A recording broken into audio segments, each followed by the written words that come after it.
wag lang sana tayong magpakita ng anumang kagaspangan para hindi tayo napapansin ng publiko. Yun lang po.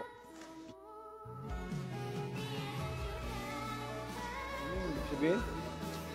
Huwag lang magpakita ng kagaspangan para hindi makita ng publiko. Yes, Your Honor, Mr. Chairman. Yun lang po. Kasi kung magpapakita tayo ng kagaspangan at makikita ng publiko yung hindi na aayon na kilos ng isang public official, talagang makikita po tayo. At yung mapapansin ng publiko. Huwag naman sana tayong masasaktan. Yun ang tinutukoy mo, Mr. Chair. Your Honor, yun pong mga gumagawa ng kagaspangan, yun po yun. Sino nga yung tinutukoy mo? Aba, hindi ko po alam.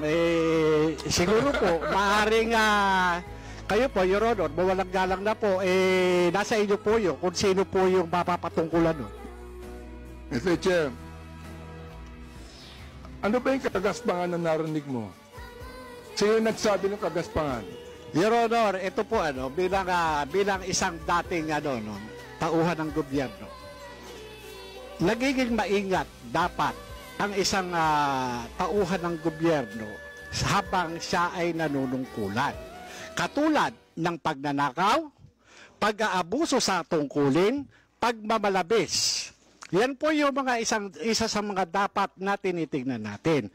At kung tayo man ay tauhan ng gobyerno, dapat ginagampanan natin ng buong husay, buong giting, tulad ng mga alagad ng batas na handang ialay ang sarili niyang buhay para lamang doon sa sinumpaang tungkulin. Mr. Chairman.